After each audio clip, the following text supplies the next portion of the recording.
ॐ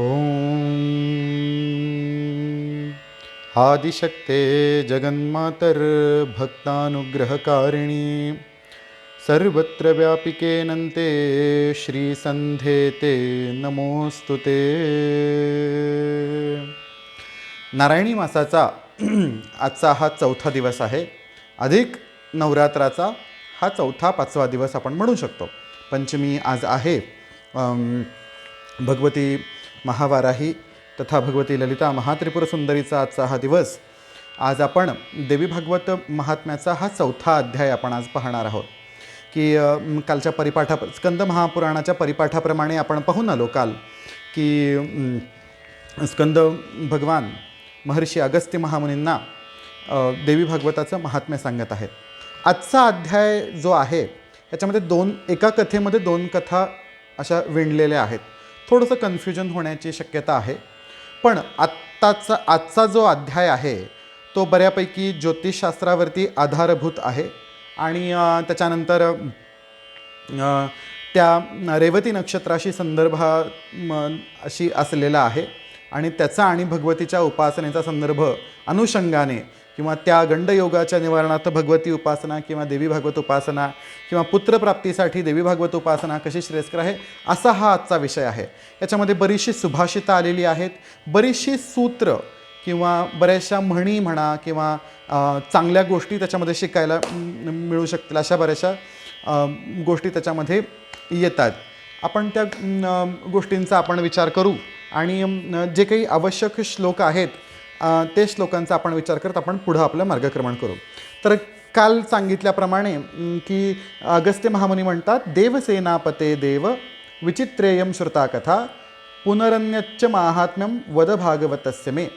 की म्हणतात की हे देवसेनेचे पती असणाऱ्या कार्तिकेया, की तुम्ही मला काल जी कथा सांगितली ती थोडीशी विचित्र कथा मला ऐकल्यानंतर मनामध्ये अत्यंत उत्कंठा निर्माण झाली की तुम्ही आणखीन मला काहीतरी याच्यामध्ये सांगा. तर त्याच्यावरती भगवान म्हणतात की मित्रावरुण संभूत मुने शृणु कथामिमाम यत्रैक देश महिमा प्रोक्तो भागवतस्य तू. की त्याच्यामध्ये काय की मी तुला एक कथा सांगतो की ज्याच्यामध्ये भागवताचं महात्म्य सांगितलेलं आहे. मग इथं भागवताचं लक्षण त्यांनी सांगितले. त्यांनी भागवताची व्याख्या याच्यामध्ये तुम्हाला दिलेली आहे. ती कशी आहे बघा. वर्ण्यन्ते धर्मविस्तारो गायत्रीम अधिकृत्य च गायत्र्या महिमा यत्र तद भागवत मिष्यते.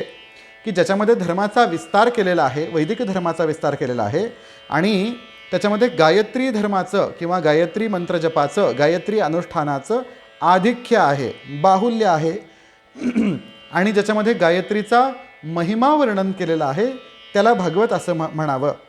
भगवत्या इदम यस्मात तस्मात भागवतं विदुः. ते म्हणतात की ह्याच्यामध्ये भगवतीचं सगळं महात्म्य सांगितलेलं आहे, भगवतीचं सगळं चरित्र सांगितलेलं आहे, म्हणून ह्याला भागवत असं म्हणावं असं ते म्हणतात. की त्याच्यामध्ये काय ती कोण आहे? ब्रह्म विष्णू शिवाराध्या परा भगवती ही सा. त्या ब्रह्म विष्णू आणि शिव या तिघांचीही परमाराध्य असणारी जगज्जननी जगदंबिका महात्रिपुर सुंदरीचं हे महात्म्य असल्याकारणानं याला भगवत्याः इदम म्हणून त्याला भागवत असं नाव पडलेलं आहे. आणि इथून पुढं कथेला सुरुवात होते. की ते म्हणतात की पूर्वी असं कृतयुगामध्ये ऋतवाक नावाचे एक मुनी असतात. तर त्यांना एक पुत्र होतो. आता पुत्राच्या जन्माचा काळ त्यांनी सांगितला. त्याच्यामध्ये की रेवती नक्षत्राचं चौथ्या चरणावरती तो जो असतो त्याला गंडयोग म्हटलं आहे. स्कंद महापुराणाने त्याला गंडयोग म्हटलं आहे. आणि त्याच्यावरती जो मुलगा जन्माला येईल तो कुपुत्र म्हणून जन्माला येईल असं त्यांनी याच्यामध्ये सांगितलं.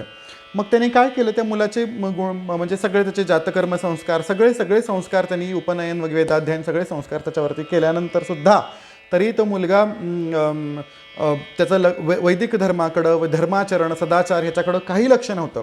तर त्याची मजल इथपर्यंत गेली की त्यांनी कुठल्या तरी ऋषींची पत्नी पळवून आणली आणि तिच्याशी विवाह केला. आणि हे सगळं बघून ऋतवाक मुनींना फार मनस्ताप झाला. तर त्याच्यानंतर ते काय म्हणतात की जे ज्योतिषशास्त्राचे ज्ञात्या असणारे गर्गाचार्य त्यांच्याकडे ते गेले आणि मनामध्ये त्यांच्या तिथं गेल्यानंतर त्यांचे जे त्यांनी ज्या 4-5 श्लोकामध्ये वर्णन केले ते मी तुम्हाला सांगतो की काय सांगतात की ततो विषण्ण चित्त असतो, मन अतिशय विषण्ण झालं असताना ते ऋतवाग म्हणतात की अपुत्रता वरन नृणाम न कदाचित कुपुत्रता, कुपुत्र होण्यापेक्षा पुत्र नसलेलं चांगलं. काय म्हणतात की पितृन कुपुत्र स्वर्यातो निरयन पातयत्यपि यावत जीवे सदा पित्रो केवलन दुःखदायक. हा जो कुपुत्र आहे तो इथं पण आणि परलोकात पण दोन्हीकडे दुःख देतो, सगळीकडे पातक करतो. जोपर्यंत जिवंत आहे तोपर्यंत आईवडिलांना तो मनस्तापच करत असतो. अशा मुलाचं नसणंच कदापि केव्हाही चांगलं असं ते म्हणतात. पित्रोर दुःखाय धिग्जन्मम कुपुत्रस्य च पापिनः सुरधाम नोपकाराय नापकारायण वैरिणाम.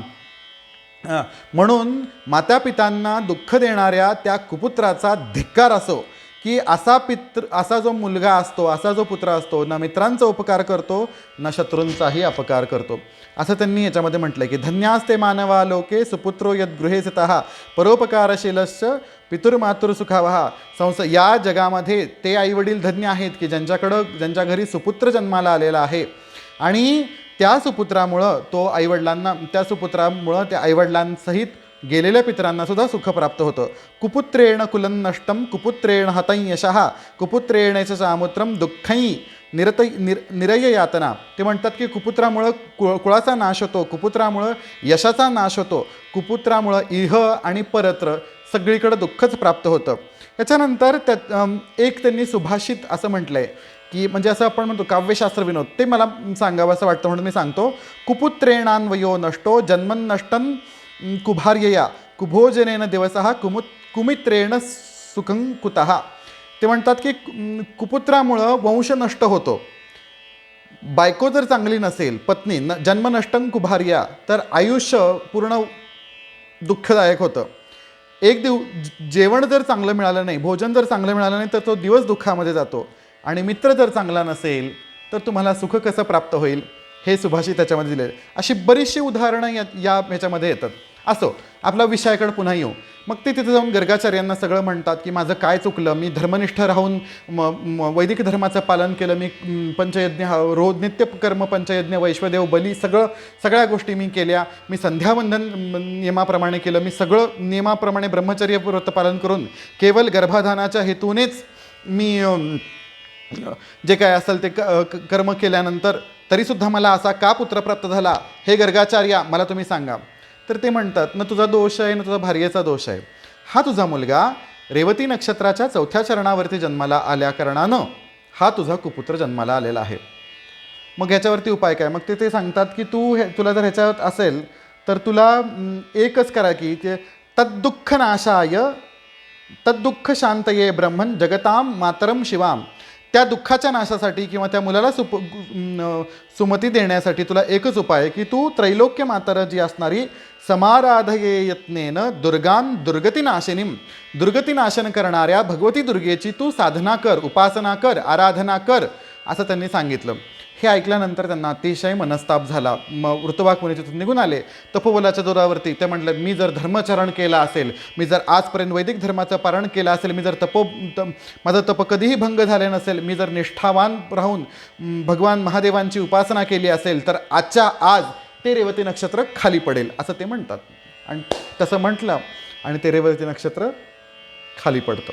ज्या पर्वतावरती पडतं त्या पर्वताचं नाव असतं कुमुद पर्वत. त्या कुमुद पर्वतावरती ते पडतं. इथं या ठिकाणी ऋतवाक मुनींची कथा इथं संपते. इथं ते आणि मग त्या आणि मग नंतर ते देवी भागवताचं श्रवण करतात वगैरे वगैरे, त्यांच्या मुलाला सुमती प्राप्त होते आणि तो नंतरचा भाग आहे, तो इथं पुढं वर्णन केलेलं नाही. होतं काय, ज्या ठिकाणी ते रेवती नक्षत्र पडतं, ज्या पर्वतावरती मी जे सांगितलं तुम्हाला कुमुद पर्वतावरती ते रेवती नक्षत्र पडतं, तर त्या कुमुद पर्वताचं नाव रैवतक असं नाव त्याचं पडतं. त्या रैवतक नक्षत्रावरती ते रेवती नक्षत्र पडल्यामुळं त्या पर्वतात जिथं ते नक्षत्र पडलं तिथून एक कन्या जन्माला आली. त्या कन्येला तिथं असणाऱ्या प्रमुच नावाच्या ऋषींनी त्या बालिकेला त्यांनी पाहिलं आणि आपल्या कन्येप्रमाणे त्यांना उचलून आश्रमामध्ये घेऊन आले. आणि ती रेवती नक्षत्राचं पतन झाल्यामुळे ही जन्म झाला, तिचं नाव रेवती असं ठेवलं. मग कालवश ती कन्या वाढू लागली वगैरे वगैरे. मुनींनी सगळं तिला बरंचसं वेदांचं ज्ञान वगैरे दिलं, असा सगळा संदर्भ याच्यामध्ये येतो. आणि मग ती जेव्हा उपवर होते तेव्हा तिच्या लग्नासाठी म्हणून ते त्यांना काही कळेना की आता हिच्या योग्यतेचा वर कोणता, कारण ही नक्षत्रापासून उत्पन्न झालेली कन्या आहे. मग ते काय करतात, यज्ञशाळेमध्ये जातात, अग्निनारायण जातात. अग्निनारायण म्हणतात की असा ह्या सर्व लक्षणं संपन्न असा ह्या लक्षणांचा एक राजकुमार तुझ्या इथं येईल, तू तिला हिच्याशी कन्येला तू प्रदान कर, असं ते म्हणतात.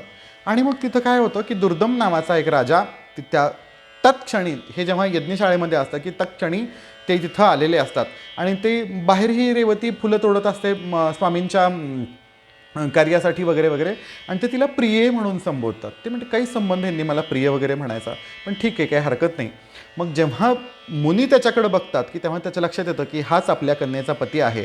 मग जावई बापू म्हणजे सासरेबुवांचं सासूबाईंचं सगुण ब्रह्म असतं, साक्षात नारायण असतं असं म्हणतात. अधिक महिना चालू आहे, मग त्यामुळं त्यांना ते येतात, अरे अरे अर्घ्य आणा, सगळं साहित्य आणा, स्वागत करा.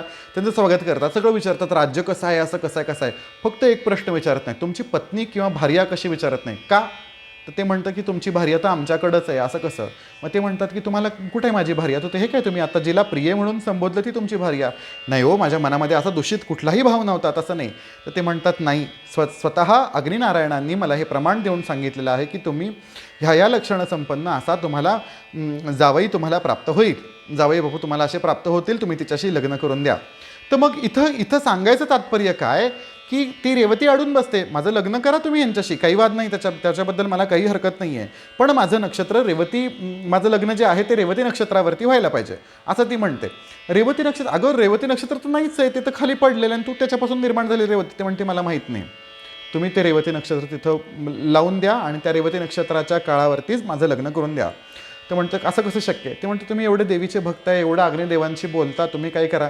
मग त्याने भगवती जगन्मातेचं स्मरण करून, भगवतीचं स्मरण करून ते रेवती नक्षत्र पुन्हा आकाशामध्ये नक्षत्रमंडलामध्ये स्थापन केलं. हिच्या हट्टामुळे त्यांचं लग्न झाल्यानंतर मग ते म्हणतात की आम्हाला असा पुत्र पाहिजे की ज्या पुत्रामुळे, ही म्हणजे आता हा विषय पूर्ण बदलला, की ज्या पुत्रामुळे आमचं जे स्वयंभू मनूंचा जो वंश आहे तो वंश गौरवान्वित होईल आणि माझा जो पुत्र असेल, म्हणजे माझा आणि रेवतीचा, दुर्मदाचा आणि रेवतीचा जो पुत्र असेल, त्या पुत्राने तो या मन्वंतराचा स्वामी किंवा ह्याचा मनू म्हणून तो प्रसिद्ध झाला पाहिजे. तर त्याच्यावरती ऋषीमुनी म्हणतात की तुम्हाला जर हे करायचं असेल, असं जर करायचं असेल तर तुम्हाला एकच उपाय आहे की जगन्माता अंबिका जी आहे तर तिच्यासाठी तुम्ही 9 दिवस नवाह पद्धतीने तुम्ही देवी भागवताचं श्रवण करा, तरच तुम्हाला ते म्हणतात. ते काय म्हणतात की यद्देशा कामना तेस्ती दिव्या आराधनं कुरु भविष्यत्येव ते पुत्रो मनुर्मन्वंतराधिपः देवी भागवतं नाम पुराणं यत्तु पंचमं पंचकृत्वस्तु तच्चुप्सु लप्ससे भीमतं सुतं. की 5वं पुराण, देवी भागवत नावाचं 5वं महापुराण जे आहे त्याचं तुम्ही श्रवण करा, नवाह यज्ञाप्रमाणे श्रवण करा, तर तुम्हाला तुमच्या मनासारखा पुत्र प्राप्त होईल. कसा प्राप्त होईल? पुत्र मन्वंतराधिपः, मन्वंतराचा अधिपती असणारा मनू असा तुमचा पुत्र तुम्हाला प्राप्त होईल. रैवत्या रेवतो नाम पंचमो भविता मनुः, रेवतीपासून निर्माण झालेला म्हणून त्याचं नाम रैवत असं त्याचं नाव पडेल आणि तो 5वा मनू म्हणून प्रसिद्ध होईल असं ते म्हणतो. तो कसा असेल? वेदविद शास्त्रतत्वज्ञो धर्मवान अपराजितः, तो धर्मवान असेल, अपराजित असेल, धर्मवीत असेल, शास्त्रांचा ज्ञाता असेल असं तो म्हणतो. आणि तो काय करेल की तो मग सगळ्या प्रजेला अतिशय सुखाप्रमाणे नांदवेल असं ते म्हणतात. मग ते दोघंजण आपल्या ह्याच्यामध्ये येतात आणि होतं काय, त्यांच्याकडं जेव्हा ते इकडे येतात तर तेव्हा त्यांच्याकडं लोमश ऋषी येतात आणि लोमश ऋषींच्या मार्फत भगवती जगदंबिकेचं हे नवाह पारायण, नवाह यज्ञाप्रमाणे देवी भागवताचं पठण, पारायण आणि श्रवण होतं. तर ते सांगतात की आता हे बघा, त्यांनी मग काय केलं की यस्य श्रवण अतस्त्वाम श्रावयिष्यामी श्रीमद्भागवतं नृप यस्य श्रवणमात्रेण न किंचिदपि दुर्लभम. हे राजन, की मी तुम्हाला देवी भागवत नावाचं पुराण सांगतो की ज्याच्या श्रवणामात्राण केल्यामुळं तुम्हाला काहीही दुर्लभ असं राहणार नाही. म्हणून तुम्ही काय करा की 9 दिवस हे देवी भागवताचं श्रवण करा असं ते म्हणतात. की सुरासुरानुराध्याया परा जगदंबिका तस्याम चेतभक्तिरुत्पन्ना कार्यसिद्धिर्भविष्यती. सुर असुर सगळ्यांची आराध्य असणारी जी परारूपिणी आहे, जी जगदंबिका आहे, तिच्याबद्दल जर तुमच्या मनामध्ये भक्ती उत्पन्न झाली असेल तर तुमची कार्यसिद्धी झालीच म्हणून समजा असं ते म्हणतात. की ते काय म्हणतात की इत्युक्त्वा सुजने ब्रह्मन् कथारंभम मथा करोत पंचकृत्व सशुश्राव विधिवत भार्यासह. म्हणून त्या राजांनी म्हणजे कोण, दुर्मद आणि रेवती दोघांनी मिळून लोमश ऋषींकडून 9 दिवस शुभमुहूर्तावरती भगवती जगदंबिकेचं देवी भागवताचं श्रवण केलं. आणि समाप्ती दिवशी त्यांनी काय केलं की जगदंबिकेचं पूजन केलं, देवी भागवताचं पूजन केलं. देवी भागवताचे जे वक्ते होते लोमश ऋषी त्यांचंही पूजन केलं. आणि हुत्वा नवार्ण मंत्रेण, नवार्ण मंत्राने त्यांनी हवन केलं. भोजयित्वा कुमारिकाहा, आणि कुमारिकाहा अनेक वचनी वापरे म्हणजे 9 कुमारिकांना त्यांनी भोजन दिलं. त्यांनी काय केलं, सुवासिनी, इतर ब्राह्मण, देवी भक्त, भगवतीचा प्रसाद प्राप्त व्हावा म्हणून त्यांनी त्यांना जेवायला भोजनासाठी दिलं. आणि त्याच्या म्हणतात की सर्व मंगल संपन्ने रेवती सुशवे सुतम, सगळं मंगलमयी झाल्याच्या नंतर रेवतीने एका सुंदर अशा मुलाला जन्म दिला. त्याचं नाव रैवत असं ठेवलेलं आहे. आणि तो नंतर रैवत मन्वंतराचा मनू झाला, तो श्रेष्ठ असा राजा झाला. प्रजेचं, सगळ्या जनतेचं त्यांनी आपल्या औरस पुत्रांप्रमाणे त्यांनी पालन केलं. त्यांनी काय सांगितलं, इत्थम देव्या, आता स्कंद भगवान म्हणतात, इत्थम देव्या प्रभावः अयम संक्षेपेण पवर्णितः. मी हा जो देवीचा प्रभाव आहे, देवी भागवताचं हे जे महात्म्य आहे, मी तुम्हाला इथं संक्षेपाने सांगितलं की पुराणस्यच माहात्म्यम को वक्तुम विस्तरात क्षमहा. याचं महात्म्य विस्तरामध्ये वर्णन करण्यामध्ये कोण सक्षम आहे. म्हणून कुंभयोनिस्ति माहात म्हणून हे अगस्त्य महामुनी, तुम्ही भगवती जगदंबिकेचं हे महात्म्य श्रवण करा, देवी भागवताचं तुम्ही नित्य पठण करा, की ज्या योगे तुम्हाला तुमच्या मनोवांछित फलाची प्राप्ती होईल, असं ते ह्याच्यामध्ये सांगतात. आणि या ठिकाणी हा 4था अध्याय इथं समाप्त होतो. पुढचा जो अध्याय आहे तो मोस्ट असा टेक्निकल अध्याय आहे की त्याच्यामध्ये देवी भागवताचे त्याच्यामध्ये कथा नाही आहे कुठली, देवी भागवताचं रहस्य त्याच्यामध्ये सांगितलेलं आहे. त्याच्यामध्ये देवी भागवताचे पारायणाचे नियम वगैरे काय आहेत ते सांगितलं. असं म्हणजे एकदम टेक्निकल असा अध्याय आहे. तो आपण उद्याच्या भागामध्ये बघणार आहोत. पण आत्तापर्यंत आपण 3 कथा बघितल्या. एक सेमंतकमणीची आणि जांबवंताची ती कथा आपण बघितली, प्रसेना आणि सत्राजिताची कथा. दुसरी आपण इलासुद्युम्नाची कथा बघितली. आणि आज आपण रेवती नक्षत्राची कथा बघितली. थोड्याशा 2 असंबद्ध कथा याच्यामध्ये एकत्रित झाल्या, पण भगवतीच्या भक्तांमध्ये एवढी ताकद असते की ते नक्षत्राला सुद्धा खाली पाडू शकतात आणि त्या नक्षत्राला पुन्हा ह्याच्यामध्ये स्थापन करू शकतात. आणि आणखीन एक कन्क्लुजन याच्यामध्ये एक निघू शकतं, जरी तुमचा पुत्र कुपुत्र झाला असेल, आता त्याच्यात पर्याय काही नाही आहे. आता एकदा गंडयोगावरती बालकाचा जन्म करायचं काय, तर त्यासाठी त्यांनी सांगितलं की त्रैलोक्य मात्रम जगदंबा भगवती दुर्गेची उपासना जर केली तर तो कुपुत्राचा दोष आपण घालवू शकतो, तो दोष आपल्या ह्याच्यातून जाऊ शकतो. हा एक कन्क्लुजन आपण काढू याच्यातून निघू असं सांगितलं आहे. आणि सुपुत्र प्राप्तीसाठी किंवा जर तुम्हाला नवीन लग्न झालं असेल आणि जर तुम्हाला सुपुत्र हवा असेल तर नवाह यज्ञाप्रमाणे 9 दिवसाच्या नवरात्र विधानाने देवी भागवताचं पारायण, श्रवण, यज्ञ वगैरे केल्यानंतर सुद्धा तुम्हाला सुपुत्र प्राप्त होऊ शकतो, असं याच्यातून कन्क्लुजन आपल्याला निघू शकतं. म्हणून आज या नारायणी मासाच्या तथा अधिक नवरात्राच्या या 5व्या दिवशी ही कथा आपण जी काही वाङ्मय सेवा असेल भगवती चरणी आपण अर्पण करू आणि आपल्या आजच्या वाणीला विराम देऊ. ओम श्री मात्रे नमः. ओम नमः चंडिकाय.